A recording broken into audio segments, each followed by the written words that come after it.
All right, so let's dive into a story that honestly feels like it's straight out of like a political thriller, you know? Yeah. Imagine a world where a king, who many people believed was literally chosen by God to rule, could be put on trial for treason against his own people. Yeah, it's wild. It's insane. And that's what happened in 17th century England with Charles Alarm. It's a story about like the raw power struggles, rebellions, and really gets to the heart of what justice even means, you know? And what's so fascinating about this, I think, is that it's not just about a king, like, losing a war. It's about this massive shift in how people saw the monarchy. Like, was Charles really a tyrant who deserved what happened to him? Or was he more of a victim of, like, really crazy Yeah, circumstances? that's the question, isn't it? Yeah, and we're going to unpack everything that led up to his trial and try to answer those questions, I mean. Okay, so let's set the stage. It's England in the 1640s, Hmm. and from what I've read, it sounds like the country was like a powder keg ready to explode. Hmm. What were the big things that led to this breaking point? Well, first, you got to understand that the English Civil War, it wasn't just like some random burst of violence. This was years of tension, just building and building. Yeah, it makes sense. And a lot of it stemmed from Charles I religious policies. He was Protestant, but his vision for the Church of England, a lot of people saw it as way too close to Catholicism.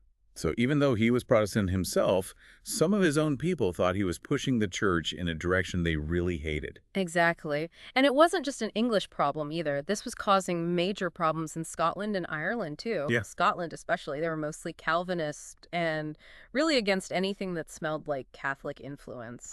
So this religious tension was like all over the three kingdoms under Charles I. Hmm. Hmm. And on top of all that, Charles decides to govern without Parliament for 11 years. Whoa. Yeah, partly because of fights about taxes and foreign policy, but it created this feeling that he was ruling without answering to anyone. Just a long time to rule solo. It is. I could see how that would feed into this idea of Charles as like an absolute monarch, especially since Professor Valence, our expert guest, points out that Charles was using some pretty controversial ways to get taxes during that time. Right, he was using those prerogative taxes, basically royal orders that let him get money without asking Parliament. Hmm. People saw that as going against, like, basic English liberties, and it just fueled those accusations of tyranny against him even more. So we have religious tension across multiple kingdoms, a king ruling without parliament, and some shady tax practices. This is starting to sound like a recipe for disaster. Oh, it definitely was. And then to make things even worse, there's a rebellion in Scotland in 1639. Right, because Charles tried to force this new prayer book on the Scottish church, and they Uh, saw it as way too Catholic. Exactly. And that forced Charles to call Parliament back in 1640 because he needed money to fight the Scots. But instead of fixing things, this just backfired big time. You go, now Parliament could, like, air all their grievances. Exactly. It was like opening a can of worms. All the frustration and anxiety about Charles's rule just poured out. And then, of course, there's another big event that makes everything worse, the Irish Rebellion of 1641. Oh, yeah, that was a turning point for sure. The rebellion, which came from all this tension between Catholics and Protestants in Ireland, it created a wave of fear in England. There were rumors that Charles was actually on the rebel side. Some even said he'd secretly okayed the whole thing. Wow. I mean, if England was already nervous about Charles and religion and how he ruled, that must have been the last straw. Oh, yeah, it played right into the hands of Charles's opponents in Parliament, who were already suspicious of him. They didn't Mm. trust his motives or his ability to, like, rule fairly. So the Irish Rebellion basically just shattered what little trust was left between Charles and his critics. Pretty much. It deepened the divide between the people who supported the king and the people who didn't. Things were spinning out of control, headed straight for a full-on confrontation. And then Charles does something that seems, well, unbelievable. You're talking about when he tried to arrest those 5 members of Parliament for treason in January 1642. Yes. It's like something out of a movie. A king, like, storming into the House of Commons with armed guards to arrest his enemies. That just seems so reckless, even for back then. It was a huge miscalculation on Charles's part. The MPs, they got a heads up and they escaped. But the whole incident caused outrage. It made people think that Charles was a tyrant who would totally ignore the law to get what he wanted. It's like he confirmed everyone's worst fears. Yeah, and this, more than anything else, pushed England towards civil war. So what happened then? Did Charles back down and try to smooth things over? Not really. With all the anger and protests against him, he ended up fleeing London with his family. So he basically ran away from the capital. He did. And that was the start of a full-blown armed conflict. By the fall of 1642, the English Civil War had begun. Okay, so now England is officially divided. Those who support the king and those who support Parliament. But before we jump into the war itself, I'm curious about something. At this point, was the blame for all this still mostly on Charles's advisors? We often hear about the evil counselor who leads a good king astray. That's a great question. Early on, people definitely blamed Charles's advisors. They thought he was being tricked. Right. But as the war went on and things got more violent, that started to change. So the focus shifted from the advisors to the king himself. Yeah. People started wondering if Charles was really a good ruler who just made some bad choices, or if there was something like fundamentally wrong with the way he ruled. And this is where we see those radical thinkers like William Walwyn, who wanted the people to rise up against the king. Exactly. Walwyn, who later was part of the Levelers, he represents this big shift in political thinking during this time. He was one of the first to really talk about popular sovereignty, the idea that power ultimately comes from the people, not from a king. That's a pretty radical idea for the 17th century. It is. It seems like the Civil War itself was forcing people to rethink how power and authority work. Absolutely. And this new way of thinking is also seen in the creation of the New Model Army, which wasn't just an army, it was like a breeding ground for new political ideas. So it wasn't just a bunch of soldiers for hire. These were people who actually believed in what they were fighting for. Exactly. And they weren't just blindly following orders. They had this general council where soldiers from the ranks could meet with their commanders and actually discuss things. It was like a mini democracy within the army. Whoa, so they had this little democracy happening right in the army. How did that affect their fighting? Did those ideas, carry over after the war? That's a great question. Some historians think that this whole experience of participating in a democracy actually made the new model army stronger and more unified. It gave the soldiers a feeling of ownership over their mission. It created this sense of equality that you didn't see a lot in armies back then. That makes a lot of sense. If you feel like you have a voice and a say in what's happening, you're probably going to be a much more dedicated soldier. Exactly. And those ideas about the power of the people and democracy that were coming up within the army, they would have a huge impact on English political thought later on. Okay, so we have all these radical ideas popping up. Charles has run away from London, and the country is about to go to war. But what about Charles? What's he doing during all of this? Is he just waiting to see what happens? Well, even though he lost the first part of the war in 1646, Charles wasn't giving up. He was actually a pretty smart political strategist. He spent the next few years playing this complicated game. So he was pitting different groups against each other, trying to get his power back. Exactly. He surrendered to the Scots, hoping they'd join him, then tried to negotiate with Parliament, and even tried to get the army on his side. He was always looking for a way to exploit the cracks in, his enemy's unity. But in the end, all that back and forth just made things worse. It did. All that maneuvering, that willingness to say one thing and do another, it just made people think he was untrustworthy, maybe even incapable of ruling fairly. So how do we go from a king playing political games to a king being put on trial for his life? That's a huge jump. It's never been done before, right? It is a huge jump. It's something that had never happened in English history before. No king had ever been put on trial for treason against his own people. But a lot of people felt that Charles needed to be held responsible for all the death and chaos of the Civil War. And it wasn't just a few people trying to grab power for themselves, right? Yeah. Professor Valance says that people from all over, including radicals inside and outside the army, were demanding a trial. That's right. Many people genuinely believed that Charles had committed crimes that needed to be addressed in a court of law. The trial was a way of showing that even a king was subject to the law, that nobody, not even a monarch, was above justice. But how do you even begin to put a king on trial? There was no legal precedent for this. That was the problem. There was no court that could try a king for treason. The idea of treason meant going against the king. So how could a king be treasonous against himself? It was a real legal mess. Yeah, that's uncharted territory. It was, but they were determined to hold Charles accountable somehow, within a legal framework, so they had to get creative. Okay, I like that. What did they do? Well, they created this special court called the High Court of Justice. They took bits from common law, civil law, even military law to make this new system they thought could handle this totally unique situation. So they basically built a whole new legal system just for this one trial. That's amazing. Yeah, and they redefined treason to apply to a king. Instead of treason being an act against the king, it was now an act against the kingdom itself, against the people of England. So Charles I was being accused of making war on his own people. Exactly. And they put together this panel of 135 commissioners, although not all of them ended up taking part, to be both judge and jury in this really extraordinary case. Okay, so they had the court. They redefined treason. But what about the evidence against Charles? How did they build their case? Well, this is where things get even more interesting. They went all out to gather evidence. They even put out public announcements asking people to come forward with any information about what the king had done during the war. And did people actually show up? Some did, but it's important to remember that trials back then weren't exactly known for being fair. They were often more about showing the power of the state and that justice had been served. So this is a very different kind of trial than what we might expect. Oh, yeah, absolutely.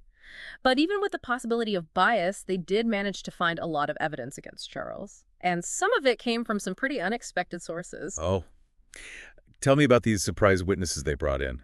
Well, one of the most interesting things about this trial is that they called on ordinary people to testify against the king.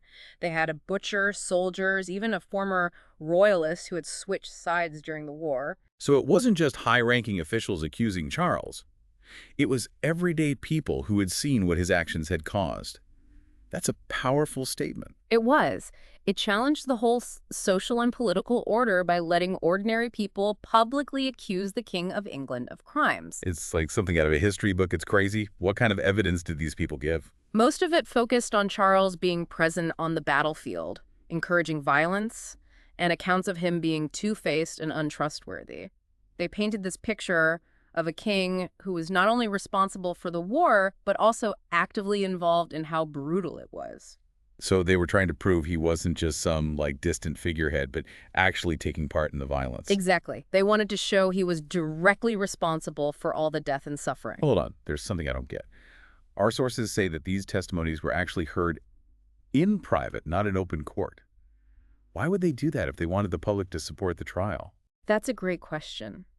The reason they kept the testimony secret comes down to a legal technicality. You see, Charles refused to enter a plea. So he wouldn't acknowledge that the court had the right to even try him. Right, and because of that, they couldn't present the evidence publicly. But the rest of the trial was public. Oh, yeah. People were really following this. It was unprecedented. They had people in the courtroom taking notes, and news books, which were like the newspapers back then, were publishing accounts of what was happening within days. That's wild. To think about people getting news in real time without Twitter or anything like that. It is, right. But even though the main parts of the trial were public, the witness testimonies were kept secret.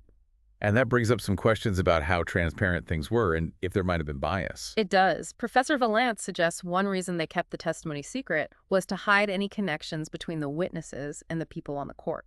Because if those connections came out, it would have made the court look biased. So they were trying to control how the public saw the trial, highlighting some things and downplaying others. Maybe. But it's also important to remember that the testimonies were eventually published, although not until after the monarchy was restored.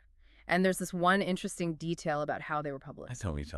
In 1650, Parliament decided to release a French version of everything that happened during the trial, including all the witness testimonies. They wanted to, explain their actions to a larger audience. So they were doing some early PR.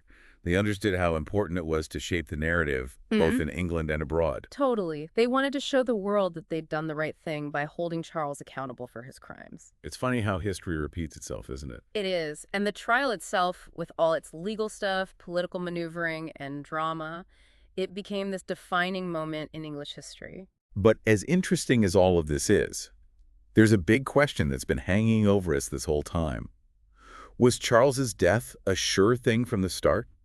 Was this whole elaborate trial just a way to make a predetermined outcome look legitimate? That's something historians have debated for centuries, and it's one we're going to try and answer today. It is. It's a question that's been around for a long time, and Professor Valance, he seems to think that the trial was, very carefully planned, but the outcome maybe not so decided from the beginning. So they weren't just going through the motions to get to a death sentence. There was real debate happening. Yeah, that's what Professor Valance argues. He says there's evidence of, like, hesitation, even suggestions of other punishments besides death, like exile or imprisonment. So even that late in the game, there could have been a different path for Charles. It's possible. But before we get too far ahead of ourselves, let's go back to the trial, those witness testimonies, the ones that were heard in private. You're right, it does raise questions about, like, how transparent things were. But even though they were secret at first, they did get published eventually. And that gives us a really unique look into the case against Charles. Okay, so let's talk about those testimonies. What were the main accusations against Charles based on what those witnesses said? Well, the charges focus mostly on what Charles did during the First Civil War. They said he started the war, that he was actually on the battlefield, and that he encouraged violence against, like, both soldiers and regular people. So they wanted to show that he wasn't just some king sitting in a palace, but actually out there taking part in the fighting. Exactly. They wanted to prove that he was responsible for all the bloodshed and chaos that was happening, and the witness testimonies were a big part of that. Can you give us some examples of what these regular people were saying about the king? Sure. One witness, a soldier named Samuel Burden, he talked about seeing Charles at the Battle of Naseby, a big win for Parliament. Burden had actually fought for the Royalists before switching sides. He said he saw the king right there in the middle of the battle. Wow. Having someone who was actually there in the fighting say that, that must have been really powerful. It was. It went against this whole idea of Charles being a distant ruler. It put him right in the heart of the conflict. And wasn't there also that testimony from Diogenes Edwards, the butcher? Yes. Edwards described seeing Royalist forces attack and loot Leicester. And he said he heard Charles himself giving orders that encouraged violence against parliamentarians who had been captured. Whoa, so they're making out to be a king who wasn't just present, but actually directing the violence. That's totally different from this image of a divinely appointed king who's above all that. It is. And it really challenged the idea of royal authority. But the testimonies weren't just about Charles's actions. They also said a lot about his personality, which back then was a big part of what made someone a tyrant. Yeah, back in the 17th century, being a tyrant wasn't just about breaking the law, it was about having a tyrannical personality. Right. They saw tyrants as unstable, driven by their passions, and, likely to act without thinking and unfairly. So they were trying to paint Charles as this dangerous and unpredictable figure. And did those testimonies actually support that? Did they show Charles as this unstable, tyrannical person? Some of them definitely did. For example, one person talked about Charles's reaction to reports of royalist soldiers mistreating parliamentarian prisoners.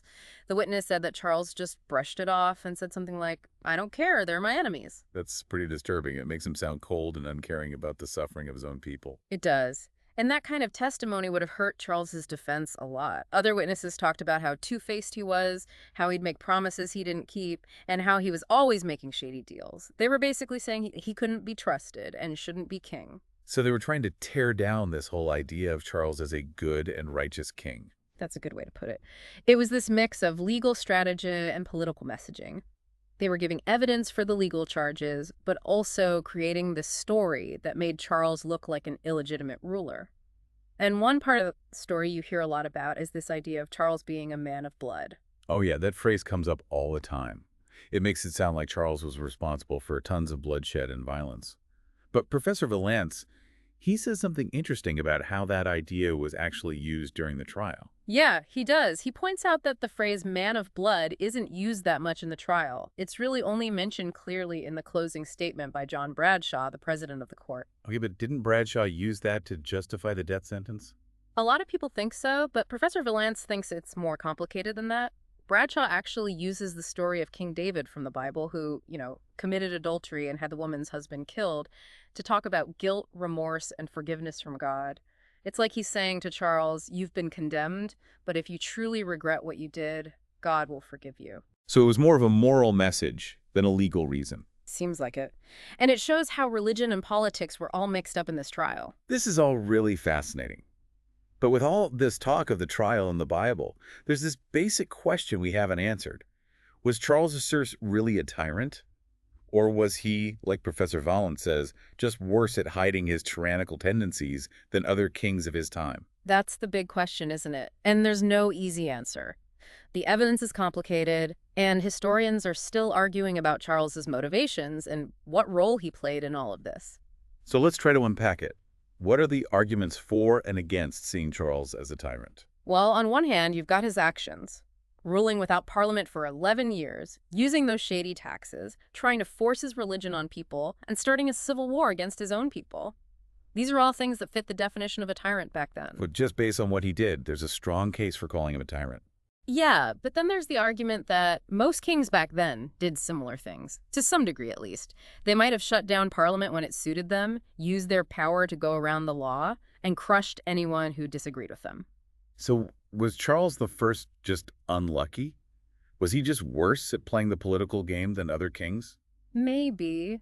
Professor Valence says that Charles's personality might have been his downfall.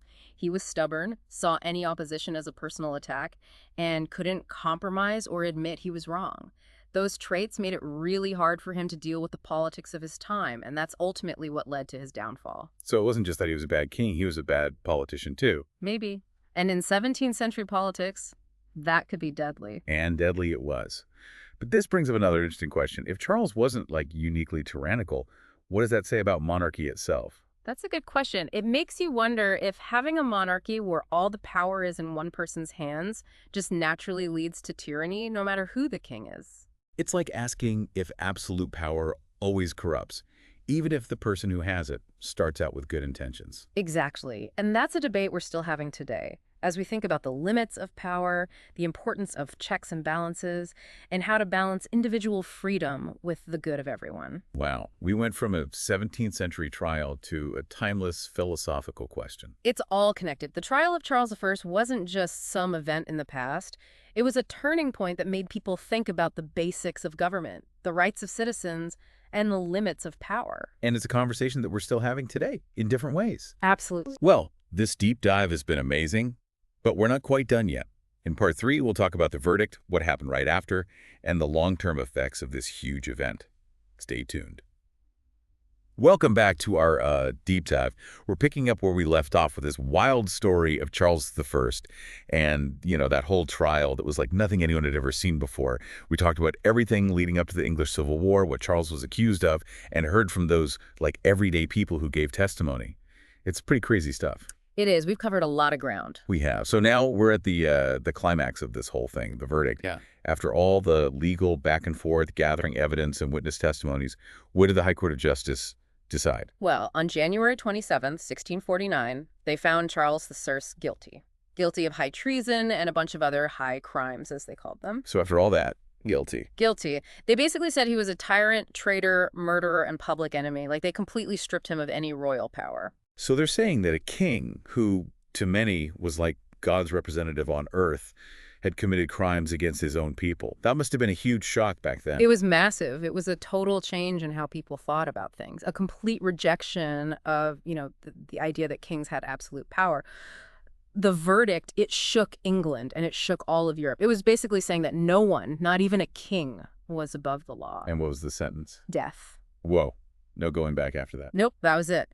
3 days later, on January 30th, Charles I was executed. They built a scaffold outside the banqueting house in London.